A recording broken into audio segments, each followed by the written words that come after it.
সালাতের মধ্যে বকরির লেজের মতো নাড়াও কেন? বুঝেননি কথা? তাহলে ব্যঙ্গ করলো কাকে? সুন্নাহকে। কিন্তু কাফের হয়ে গেল। কি হয়ে গেল? ওকে আবার মুসলিম হতে হবে। একটু শরম, একটু লজ্জা মানুষের কিছু নাই। সালাত পড়ি কিন্তু সালাতটা আল্লাহর কাছে কবুল হয় না। সালাত পড়ি তো সালাতের কোনো প্রভাব পড়ে না।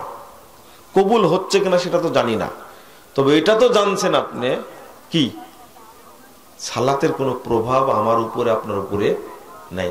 এটা তো বুঝতে পারছেন নাকি? সালাতের প্রভাব থাকলে তো মানুষ চেঞ্জ হয়ে যেত, ভালো হয়ে যেত। মুসল্লির সংখ্যা বাড়ছে বেশি, কিন্তু হারাম খাওয়া, দুর্নীতি করা, আত্মসাৎ করা, মিথ্যা কথা বলা, জেনা করা, সুদ খাওয়া, এগুলো কমছে না বাড়ছে? বাড়ছে। তাহলে লাভ কি হলো? আল্লাহ রাব্বুল আলামিন বলছেন ফাওয়াইলুল লিল মুসাল্লিন, মুসল্লিদের জন্য ওয়াইল। মুসল্লিদের জন্য কি ওয়াইল? তো ওয়াইলটা কি জিনিস? সাহাবীরা এই আয়াতের অনুবাদ করতেন ফাওয়াইলুল লিল মুনাফিকিন, যারা মুনাফিক মুসল্লি তাদের জন্য ওয়াইল। সূরা মারিয়াম 59 নম্বর আয়াতে আল্লাহ রাব্বুল আলামিন বলছেন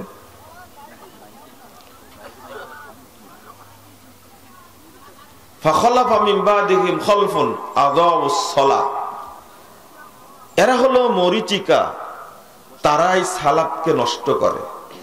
অত্তাবাউশ শাহওয়াত, যারা প্রবৃত্তির অনুসরণ করে। ফাসাউফা ইয়ালকাউনা গায়্যা, আল্লাহ বলছেন তারা জাহান্নামের তলদেশে নিক্ষিপ্ত হবে। নাউযুবিল্লাহ, আস্তাগফিরুল্লাহ। সালাত পড়ে যারা সালাত নষ্ট করে এরা হলো মুনাফিক মুসল্লি। সালাত যারা নষ্ট করে, বলেন যারা সালাত পড়ে না তারা নষ্ট করে, যারা পড়ে তারা নষ্ট করে? বলেন, উত্তর দেন। যারা খাবার খায় না তারা কি নষ্ট করে না? যারা খায় তারা নষ্ট করে। হ্যাঁ, আদাউস সালাহ। সহিহ বুখারীর 529 নম্বর একটা হাদিস আছে, 530 নম্বর হাদিস। ওখানে আনাস রাদিয়াল্লাহু আনহুর একটা বক্তব্য এসেছে, আলাইসা যায়্যাতুম মাদায়াতুম ফিহা, সালাত নষ্ট করার, যারা সালাত পড়তে পড়ে তারা সালাত নষ্ট করে। তো আল্লাহ বলছেন আদাউস সালাহ, সালাত নষ্ট করে। অত্তাবাউশ শাহওয়াত, প্রবৃত্তির অনুসরণ করে। ফাসাউফা ইয়ালকাউনা গায়্যা, তারা জাহান্নামের তলদেশে যাবে। আমি বেশিরভাগ তাদের উদ্দেশ্যে বলি যারা আমরা সালাত আদায় করি। কি করি? সালাত আদায় করি। তাদের উদ্দেশ্যে আমরা বেশি বলার চেষ্টা করি। যারা বেনামাজি সালাত পড়ে না, আবার বুঝেন, যারা বেনামাজি নামাজ পড়ে না তারা মুসলিম না, তাদেরকে মুসলিম বলা যাবে না। স্পষ্ট কথা। এদের ব্যাপারে এতটুকু বললেই হয়, কারণ যারা নামাজ পড়ে না তারাও ভালোভাবে জানে আমরা কাফের।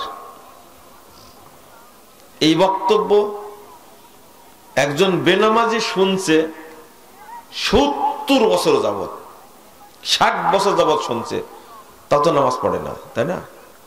তার জীবনে বহু আলেম ওলামা মারা গেছে, কিন্তু সে ওইভাবে আছে, এখন পর্যন্ত চেঞ্জ হয়নি। তাহলে আপনার চেয়ে আমার চেয়ে ফতোয়া বেশি জানে। বরং ওর দাপট কি জানেন? আরে আমরা নামাজ না পড়লেও ঈমান ঠিক আছে। বুঝতে পারলেন? এটা তার সালাতকে ব্যঙ্গ করা, ঈমানকে ব্যঙ্গ করা। যারা শরীয়তের কোনো বিধানকে ব্যঙ্গ করে তারা মুসলিম থাকে না, সাথে সাথে কি হয়ে যায়? কাফের হয়ে যায়। খুব সাবধান, শরীয়তের কোনো একটা অংশকে ব্যঙ্গ করা যাবে না। যেমন আপনি এই যে সালাতের মধ্যে এই আঙ্গুলটা ধরে এইভাবে নড়াতে হয় আর দৃষ্টিটা এখানে রাখতে হয়, নড়াচ্ছে, এটা সুন্নাহ। এটা কি? সুন্নাহ। রাসূল সাল্লাল্লাহু আলাইহি ওয়াসাল্লাম করতেন, সাহাবীরা করতেন, তাবেঈরা করতেন, তাবেঈরা করতেন, হাদিস দ্বারা প্রমাণিত সুন্নাহ এটা। কিন্তু আপনি একজন মুরব্বী, খুব দাপট বেশি, পট করে বলে ফেললেন যে সালাতের মধ্যে বকরির লেজের মতো নড়াও কেন? বুঝেননি কথা? তাহলে ব্যঙ্গ করলো কাকে? সুন্নাহকে। কিন্তু কাফের হয়ে গেল। কি হয়ে গেল? ওকে আবার মুসলিম হতে হবে। তো এ তো এমনি মুশরিক, এ তো এমনি কাফের, নামাজ পড়ে না, তাই না? কিন্তু আবার কি করলো? বলছে নামাজ না পড়লে ঈমান ঠিক আছে। বুঝেন কথা? এই যে কথাটা বললো, এ কিন্তু অযোগ্য লোক না, এত সুন্দর করে গুছায় কথা বলতে পারবে না। মানুষ কত খারাপ। ছোট ভাই বড় ভাইকে ডাকছে ফজরের টাইমে, যে চলো উঠো, আজান হয়ে গেছে, সালাত পড়তে যাই। তো বড় ভাই দরজা খুলে বলছে, ঘুমের ডিস্টার্ব করো কেন? তোমার সালাত তুমি পড়ো, আমার কবরে কি তুমি যাবে? আচ্ছা, এই লোকটা যে কথাটা বলল, এত যুক্তিপূর্ণ কথা বলল, ও যদি পাগল হতো, অশিক্ষিত হতো, মোটাহুশ যদি হতো, তাহলে বলতো? বলতো না। কত সুন্দর যুক্তি দিয়ে কথা বলছে। তোমার সালাত তুমি পড়ো, আমার কবরে কি তুমি যাবা? এই কথাটা শোনার পরে ছোট ভাইকে, এই মুরতাদকে, এটা মুরতাদ, কিন্তু এটা কি মুরতাদ, এই মুরতাদকে আগামী 60 বছর একবারও বলবে না। ওর মুখের ভাষা এত খারাপের খারাপ, আর বলবে না। বলবে যে ও জাহান্নামে যায়গা, ওকে ডাকা যাবে না। যে ভাষা জবাবটা দিয়েছে যে আমার কবরে কি তুমি যাবা, এরপরের কোনো বক্তব্য আছে? বলেন তো দেখি। মানুষ কত নিম্ন শ্রেণীর ভাই। তো যারা নামাজ পড়ে না, তাদেরকে শাস্তি করার জন্য আপনার কর্মসূচি দরকার। কি দরকার? বর্তমানে মানুষ আকীদা নিয়ে কোনো চিন্তা করে না। কি করে না? আকীদা নিয়ে চিন্তা করে না, সালাত নিয়েও চিন্তা করে না, শুধু মনে করে পড়লেই হলো। কি মনে করে? পড়লেই হলো। এখন সব ওই যে বউ তালাক দিয়েছে, এখন এই মহিলাটাকে হালাল করবে কি করে, এই পথ বের করার জন্য গোটা দেশে হুজুররা গবেষণা করছে। না যে বাংলাদেশের বর্তমান যে অবস্থাটা, একটু শরম, একটু লজ্জা মানুষের কিছু নেই। এই যে আমি সালাতের কথা কেন বলছি, কেন বেশি বেশি বলি? রাসূলুল্লাহ সাল্লাল্লাহু আলাইহি সাল্লাম বলছেন, ইমাম সদরুদ্দিনের তিনি একটা হাদিস নিয়ে আসছেন, 410 নম্বর হাদিস, আর তিরাতের মধ্যে হাদিসের সনদ সহিহ। রাসূল সাল্লাল্লাহু আলাইহি সাল্লাম বলছেন, আউয়ালু মা ইউসাল্লুল আবদু ইউহাসাবু বিহি সালাতু, কাল কিয়ামতের মাঠে সর্বপ্রথম হিসাব নেওয়া হবে সালাতের। কার? সালাতের। ফাইন কুবিলা মিনহু কুবিলা সাইরু আমালি, যদি সালাত কবুল হয়ে যায় তো যত আমল আছে সমস্ত আমল অটো কবুল হয়ে যাবে। তাহলে অন্য আমল কবুল হওয়ার জন্য ফাউন্ডেশন কি? সালাত। সালাত শুদ্ধ হতেই হবে। এই জন্য আহলুল হাদিসরা সালাতের ব্যাপারে বেশি কথা বলে, কারণ সালাতটা যেন শুদ্ধ হয়। 1 নম্বর, সালাত কবুল হয়ে গেলে হজ, যাকাত, সিয়াম, যত আমল আছে সব আমল আল্লাহ অটো কবুল করবেন। 2, সালাত যদি তার সঠিক হয়, প্রকৃত যদি মুসল্লি হয়, তার দ্বারা ফাহেসা, অন্যায়, নোংরা কোনো কাজ সংগঠিত হবে না। এটা আল্লাহ বলছেন, অন্য কারো কথা না। কার কথা? আল্লাহর কথা। কিন্তু একজন মুসল্লি 50 বছর যাবৎ সালাত আদায় করছে, আপনি বলেন তো দেখি, আপনি বলেন এই লোকটা 50 বছর যাবৎ জেনা করে কি করে? বলেন। একজন ব্যক্তি 60 বছর যাবৎ সালাত পড়ছে, কিন্তু 60 বছর যাবতই সে সুদ খাচ্ছে। একে বলা হয় যে পাপকে পরোয়া করে না, সে মুনাফিক। সে কি? মাওকুফ সূত্রে বর্ণিত হয়েছে ইবনে মাসউদ রাদিয়াল্লাহু আনহু থেকে যে ইন্নামাল মুমিন ইয়ারা যুনুবাহু কান্নাহু কায়দুন তাহতা জাবালিন ইয়াখাফু আন ইয়াকা আলাইহি। মুমিন ওই ব্যক্তিকে বলে যে ব্যক্তি নিজের পাপকে মনে করে আমার উপরে বিশাল পাহাড়, যে কোনো সময় আমার পাপের কারণে পাহাড়টা পড়ে যাবে, আমাকে আল্লাহ ধ্বংস করে দিবেন। এই ভয়টা যে ব্যক্তি করে, যার মধ্যে এই ভয় আছে, তার নাম কি? মুমিন। তার নাম কি? মুমিন। ওয়া আম্মাল ফাজির, আর মুনাফিক ওই ব্যক্তি, ইয়ারা দুনুবাহু কাযুবাবিন মাররাল আনফি। আর মুনাফিক ওই ব্যক্তি যে ব্যক্তি পাপকে পরোয়া করে না, পাপ করতেই থাকে, পাপ করতেই থাকে। আর একটা মিলিয়ে নেন, নামাজ পড়ে সাথে সাথে পাপ করতেই থাকে, এ হলো মুনাফিক মুসল্লি। বুঝলেন না মনে হয় কথাটা? নামাজ পড়ে মিথ্যা কথা বলে, নামাজ পড়ে মুনাফিকি করে, নামাজ পড়ে জেনা করে, নামাজ পড়ে আত্মসাৎ করে। যেমন একজন ব্যক্তি নামাজ পড়ে, পাসপোর্ট অফিসে চাকরি করে, সে দুর্নীতি করে।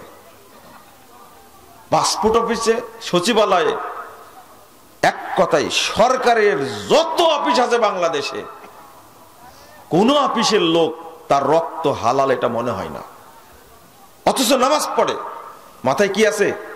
টুপি আছে, গায়ে পাঞ্জাবি আছে, আজান হলে মসজিদে যায়। কিন্তু বিদ্যুৎ অফিসে বসে হাজার হাজার কোটি কোটি টাকা তারা আত্মসাৎ করছে, সরকারের সম্পদ আত্মসাৎ করছে তারা।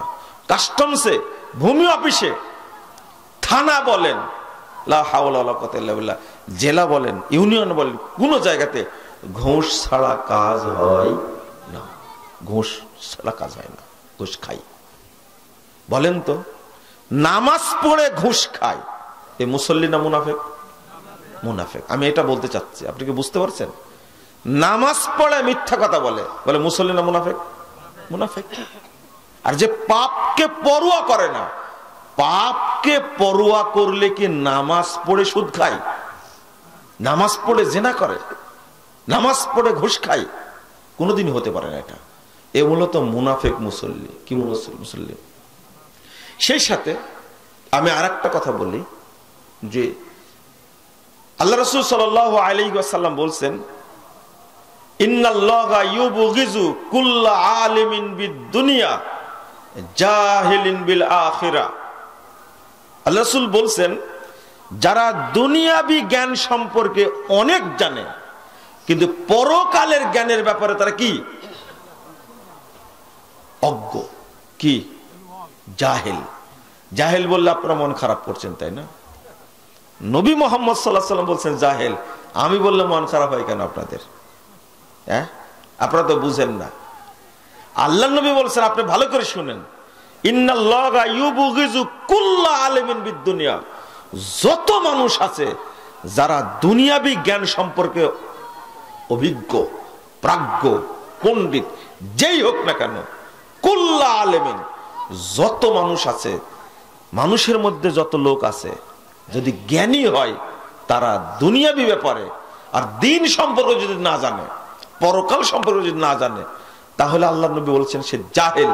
আর এদের উপরে আল্লাহ রাব্বুল আলামিন গজব বর্ষণ করেন। কি বর্ষণ করেন? গজব বর্ষণ করেন। আল্লাহ বলছেন সূরা রোম 8 নম্বর আয়াত বলছেন, না 7 নম্বর আয়াত, আল্লাহ বলছেন, ইয়ালামুনা যাহিরাম মিনাল হায়াতিদ দুনিয়া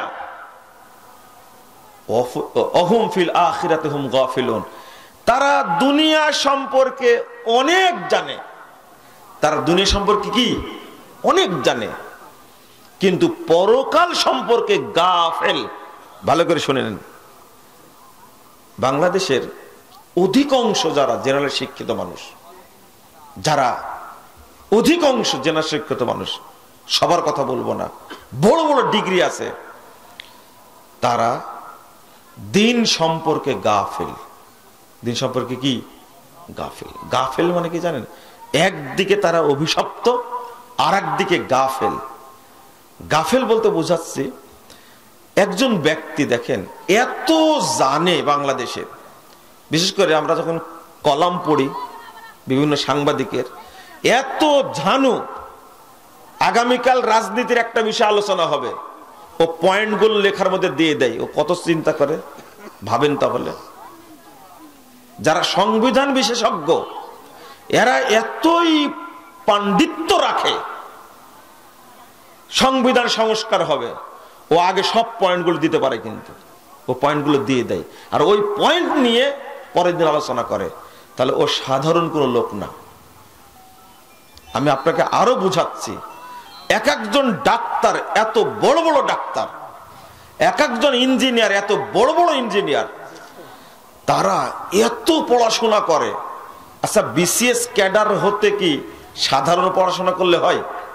না, বিসিএস ক্যাডারকে অনেক পড়াশোনা করতে হয়, অনেক পড়াশোনা করতে হয়, প্রায় সবই জানা যায় আন্তর্জাতিক বিশ্ব সম্পর্কে। কিন্তু ও শরীয়তের ব্যাপারে এত গাফেল, এত উদাসীন। ও উদাসীন শুধু না, আলেমদেরকে দেখতে পারে না, এ দেখতে পারে না টুপিওয়ালাকে।